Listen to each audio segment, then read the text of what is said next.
All right, Alexander, let's do an update on Ukraine. And let's start things off with what is happening on the ground. More Russian Wagnerite advances in Bakhmut. Some reports are that the Russians have taken this Azom factory. There are other reports saying that they haven't taken it just yet. So, I mean, either way, it looks like the Russians, if they don't have the entire factory, they will have it under their control soon. Just a bad situation in Bakhmut, a bad situation for Ukraine, for the Ukraine military in Bakhmut, for the Ukraine military in Avdiivka. And Zelensky has announced that he will send his best forces to Bakhmut. The order is to fight for that area. While at the same time, he gave an interview to a Japanese publication saying that they can't have the counteroffensive until he gets more weapons, tanks, fighter jets. A little bit of conflicting announcements from Zelensky. And we can then talk about the situation, maybe the economic situation, once again in Ukraine, because I think the hryvnia is inching up. I think it was 50 hryvnia now to the dollar, and a lot of that has to do with the IMF loan that they approved, and it looks like the economic situation is going to get really bad for the average Ukrainian, and a lot of inflation is on the way. Anyway, let's talk about what's happening on the ground first. Right, let's talk about that. Now, of course, obviously, lots of fog of war situation. Now, last night, lots of reports, including reports from pretty reliable sources, if I can put it like that the Azov plant, this is a gigantic factory in Bakhmut. It actually takes up quite a large area of what you might call the town of Bakhmut itself. This gigantic factory had been captured by the Russians, and there was video footage which showed Russian troops. I should always make it clear these are Wagner organization troops. By the way, I call it the Wagner organization. I don't like this Wagner private military company because I don't think it's private at all, and I don't think it's a company. But never mind. Let's not get distracted by that. So, interviews of their troops in the Azov plant. They looked pretty relaxed. There was no audible sound of fighting. I think that what's happened is that the Azov plant, which is huge, the footage shows what it looks like. It's an incredible, ramshackle, broken down, old plant, clearly dating back from long back into the Soviet Union. It doesn't look as if it's been updated or revised in any significant way, and it's been heavily knocked about by the fighting. Anyway, I've no doubt, I think that the Wagner forces control it. What I think the confusion is that there's apparently some industrial buildings just outside of it, south of it, called apparently Azom 2, which are a distinct enterprise, perhaps connected with the Azov plant in some way. But anyway, overall, I think that the Russians either control the whole of this plant, and it's an enormous, sprawling, rundown place, or if not, as I said, there's still one or two buildings left. They will control it very soon. More interesting, there was also a report yesterday, and again early this morning, that another important location in Bakhmut, the Avant-Garde Stadium, which I'm assuming is the big football sports stadium, has also been captured by the Russians. And it does seem to me that if this is true, then we're looking at the loss by Ukraine of these two big fortified places. So that's the situation, as far as I can tell, within Bakhmut itself. And there's lots of reports of intense fighting going on around Bakhmut. Now, let's come back to what Zelensky was saying. And we also had comments from his commander, his top commander in the area, who was General Syrskyi, who is the overall commander of the ground forces. Well, we start with General Sirski. He said that Bakhmut must be held to the last man, basically. It wasn't quite that, but that's essentially what he was saying.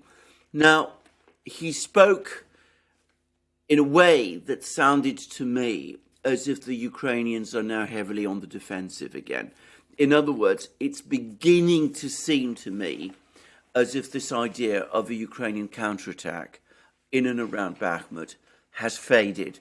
Maybe because the Russians have made more progress in Bakhmut itself, maybe because more Russian troops are concentrating in the area, maybe because of the heavy level of artillery fire that's going on. But I'm going to suggest something else. Last week, Zelensky himself did a tour of the battlefronts. He visited Chasov Yar, which is this village, small town, just close to Bakhmut. It's about 5 or 6 miles away from where Bakhmut itself is. And then he also went to Kherson region. And then he went back to Kiev, and then he gave an interview, this interview that you mentioned, with his Japanese newspaper. And he was extremely pessimistic. He was saying that Ukraine lacks ammunition, it's run out of ammunition, it doesn't have enough equipment, it's in no condition to launch an attack, an offensive in the east at the moment. It needs much more equipment than it has had. And it did come across as pessimistic. So what I suspect has happened, this is a guess because of course I don't know, is that Zelensky went to the battlefields, met the frontline commanders. They told him in no uncertain terms that an offensive at this present time would be a bad idea. He went back shaken to Kiev and he gave this interview to this Japanese newspaper. That seems to me the most plausible explanation of all of this. But even as he does that, he's not prepared to give up Bakhmut. And that's why we get these additional reports that more troops are being sent there. Special forces now apparently are being sent into Bakhmut itself to continue the resistance in Bakhmut. I mean, they're fighting like the entire future of Ukraine, I'm going to say this straightforwardly, depends on this battle of Bakhmut, which is really very remarkable given the other things that we've heard.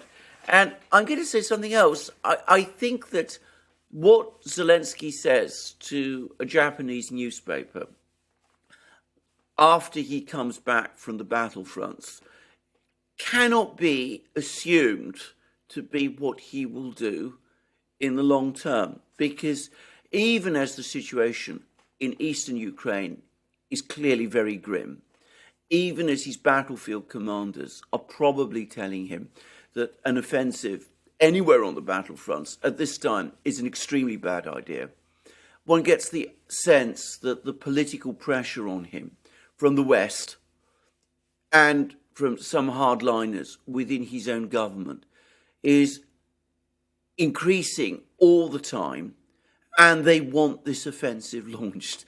So he's caught, if you like, between a rock and a hard place, and he's an unstable individual himself at the best of times. He's one of these people who, for whatever reason, tends to swing from moods of extreme optimism to extreme pessimism. I've noticed this before with him.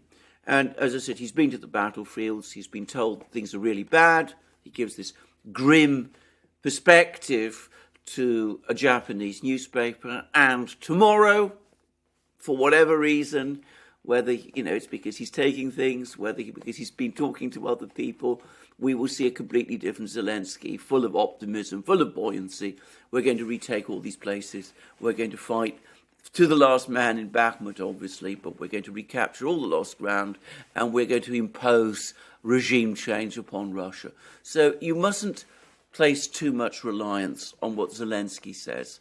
I think that's an obvious fact about the war. I think anybody who follows it closely knows this. But nonetheless, in its own way, the Japanese newspaper article was interesting because it does give us some insight, perhaps, into the real situation on the battlefronts and what the generals, the commanders are telling him. Yeah. I know why he has those mood swings. I think we all know why he I has think those we all mood do. swings. Exactly. But, yeah, we'll leave it there. He's fighting two wars. Not only Zelensky, but the collective West. They're fighting two wars. They're fighting the actual war, and they're also fighting the media war. And the media war is much more important. And when it comes to Bakhmut, Zelensky, he's tethered himself to Bakhmut. He did it in December when he went to Congress and he handed over the flag signed by the fighters in Bakhmut to Pelosi and Kamala Harris. He said that Bakhmut is going to change the trajectory of the war. It's going to be the victory for Ukraine. I mean, he was hinting at the fact that this stand in Bakhmut was going to be the stand, the victory that's going to lead to Ukraine's overall victory against Russia. I mean, he built up the script writers for him. They built up Bakhmut to be the big turning point of the conflict in Ukraine, and he's trapped now. He's trapped. The collective West is trapped. They want an offensive in the spring. They want him to hold on to Bakhmut. I mean, I'm sure there are forces in the Pentagon that say ditch it, but I'm sure there are other forces that are telling him, probably the State Department, that are telling him, do not lose Bakhmut, because there has been this huge media narrative around Bakhmut. And finally, Alexander, the media narrative to try and paint Bakhmut as an insignificant city failed. They did that for a couple of weeks with statements saying Bakhmut is not important, Bakhmut is not, don't worry about it, it doesn't mean anything. That didn't work. That media campaign failed, and everyone saw right through it, and everyone said, what are you talking about? I can see a map. I understand where all the roads are going and the railroads and the supply lines.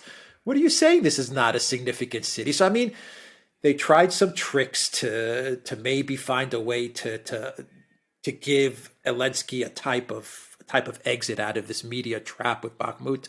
It didn't work. They are trapped in this prison of their own making. They made this prison with all their scripts and media narratives and flags to Pelosi. They did this to themselves. And now the Russians, they have them. That's exactly right. That's exactly what's happening. Can I just say, there's been a fascinating article in Asia Times by someone who participated on a discussion in Britain about Ukraine, held under Chatham House rules, which is to say it was a semi-open but semi-closed discussion. I don't think we have in Britain. And apparently lots of US officials were there, including people of cabinet rank, interesting, ex-officials. But they were collectively furious. That's the impression you get from this, that they realise they've been manoeuvred into a trap. They also realise that they can't sustain this war indefinitely. They can't keep it up indefinitely, that they're losing the war of supply, that the Russians are out producing them in weapons and tanks and shells and all those things. Putin gave an interview about this. And Ukraine's lost its best soldiers. But at the same time, they can't just walk away and accept the debacle that is looming over the horizon. So they're furious, and there are all kinds of crazy plans apparently floating around. Send 1,000 Abrams tanks to Ukraine, 1,000. Send, create a foreign legion of hundreds of thousands of men to fight in Ukraine. Apparently hardly anybody was prepared to walk away from this because, as you correctly said, they created the narrative. They created the narrative around Bakhmut. And by the way, there may be some people in the US military who say, pull out of Bakhmut. But my impression in Britain, and Britain has influence in Kiev, is that the British have always wanted Ukraine to hold on to Bakhmut. Not again necessarily because, they feel that I don't know what they think about its strategic importance, but because again, it's the PR thing, the PR effect of losing Bakhmut after all this, effort to keep it would be too damaging. So the result is they're trapped in this Bakhmut story, you have these different ideas being thrown around about how Ukraine should fight. You see the political pressure, as you absolutely rightly say, to gain ground. By the way, I got the same impression at the time of the Kherson offensive. My impression was that the military in Ukraine were not keen on it. They thought it was a bad idea. They thought that capturing Kherson itself would be extremely costly, that Ukraine would lose thousands of men to do it. They were doubtful about its strategic value. And the Ukrainian military, they couldn't anger the United States. So they went on doing it, went on losing men, went on losing machines. They battled their way through to Kherson. Dynamic is now reproducing itself. Launch an offensive in the southeast, battle through Russian fortifications, find some way of clinging on there. Well, let's talk about the realities of the economy. What's happening in the economy in Ukraine? Because this is another part of the war. Because once the economy really starts to crumble, well, absolutely. It might be the one that ends the regime, if we have to say this. So what's happened? We've had the war going on. We've had Russian strikes against Ukraine's industrial base, which the big factories are no longer operating. Duran is admitting a 33% contraction in GDP. Some analysts put it higher than that. The harvest yesterday was significantly less than it had been the year before. It looks like this year it's going to be less than it was last year. The Russians are edging towards ending the grain deal because, as far as they're concerned, the Western powers have never really been a source of foreign exchange. What's held things together into Ukraine from the West, from the United States, from Europe? It's backed by euros and dollars. I'm simplifying, but that's essentially what's happened. Now, over the last couple of weeks, it's beginning to look as if this policy has run its course, that it's no longer sustainable anymore. And I suspect there's multiple reasons for this. Firstly, we have the financial crisis in the West, banking crisis in Europe. Governments are running deficits. Things are not looking terribly good. There's less appetite, perhaps, to go on sending money to Ukraine from countries like Germany. And of course, if there's a financial crisis in Germany and Europe, then, that's probably no longer going to be possible. But beyond that, I think there's also worries, or rather, concerns that this isn't going to be sustainable in the United States. The Republicans now control the House. They seem to be moving increasingly towards cutting back. It's increasingly looking as if the money flow into Ukraine is going to start to slow down, perhaps even stop. And the policy that's been followed up to now of printing money to cover all the costs and holding up the value of the hryvnia by, backing it with all your dollar holdings, or, being prepared to buy it with dollars and euros if it falls, that's now run its course. So what has happened is that they've had to turn to the IMF. The IMF, as we discussed, it's broken its own rules. It's given Ukraine a $15 billion loan. The Ukrainian central bank has given us information about what one of those conditions are, which is that the printing of hryvnias must end. Ukraine must start cutting back on money emission. The only way Ukraine can do that is by cutting costs. Cutting costs means cutting salaries, cutting expenses, cutting back on spending. Cutting back on spending in wartime is, to put it mildly, extremely difficult, especially for a country like Ukraine. Your tax base must have collapsed. Your industrial base, your big industrial base, is largely gone. I wonder how sustainable in practical terms that is. So it's looking again as if this year of pumping money into Ukraine that we've seen has just bought a small amount of time, and Ukraine might be facing, if this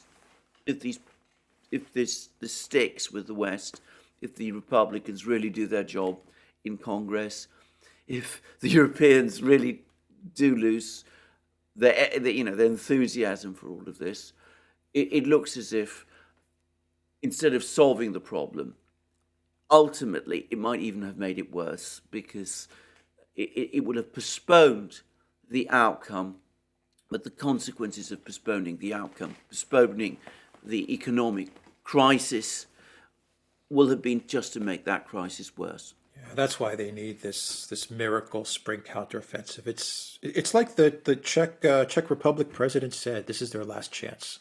And when you look at the economic situation, I think you understand that it's their last chance. But one final question: what happens when the Ukraine government does cut costs, cut salaries, while at the same time you get into an inflation cycle for the average Ukrainian citizen? Yes, I mean, I think what happens then? Yeah, very difficult to say. I mean, I think the first thing that will happen is that they will try to tighten up even further on political controls. I mean, we could start to see, repression forces, intensify. The problem with that is that, of course, if there is an inflation crisis, then it's not just the civilian population that starts to see its incomes erode. It's the military, but it's also the police agencies, and they might start to lose confidence. At which point, the government is thrown back. Basically, I suspect, on relying on these far-right militia groups, which are, totally backed into a corner. I mean, they got nowhere to retreat to.